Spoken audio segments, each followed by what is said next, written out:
रेणु जी। नमोस्तु आचार्य नमोस्तु आचार्य सभी महाराजों को नमोस्तु, हारिका माता जियों को वंदामी इक्षामी इक्षामी। आचार्य मेरी जिज्ञासा ये है कि जैसे मंदिर जी में जाप लगाते हैं तो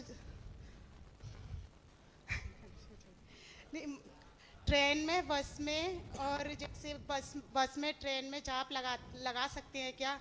और चलते भी जाप लगा सकते हैं? इनका सवाल क्या है? इनका सवाल ये महाराज जी, चलते फिरते सोते बैठ के जो जाप करा सकते हैं। तो मेरा सवाल आपसे है, जब आप खाना बनाते हो तो मोबाइल चलाते हो? नहीं, चलाते नहीं है महाराज जी, चालू करके रख देते हैं। हाँ, तो मैंने क्या बोला, जब ट्रेन में जाते हो तो मोबाइल चलाते हो? चलाते हो।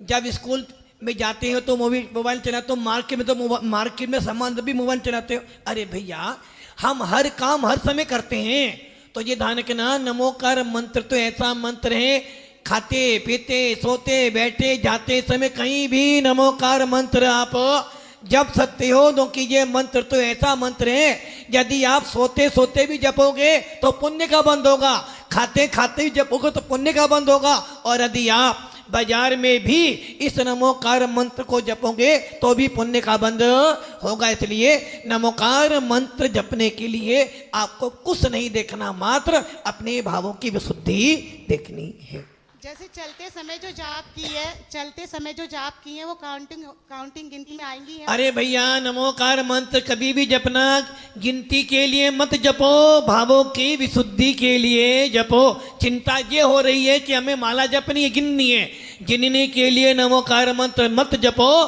भावों की विशुद्धि के लिए नमोकार मंत्र जपो। दूसरी जिज्ञासा मेरी ये है, जैसे चौके में आहार बनाते हैं तो ऊनी वस्त्र या गर्म वस्त्र पहन के बना सकते हैं, और देते समय वो गर्म वस्त्र पहन के आहार दे सकते हैं क्या? देखो भैया, और अगर वो जो देते हैं तो उन्हें क्या दोष लगता है? देखो भैया, पहली बात तो ये रही, ऊनी वस्त्र जो होते हैं आप सब जानते हो कि ऊनी वस्त्र कैसे बनते हैं। इसलिए जब कभी भी चौका लगाते हो तो आपको चौका लगाते समय ऊनी वस्त्रों का इस्तेमाल नहीं करना चाहिए। खादी के वस्त्र बहुत अच्छे अच्छे आते हैं, फोम के वस्त्र अच्छे अच्छे आते हैं, हाँ वो जो भी तुम जानो।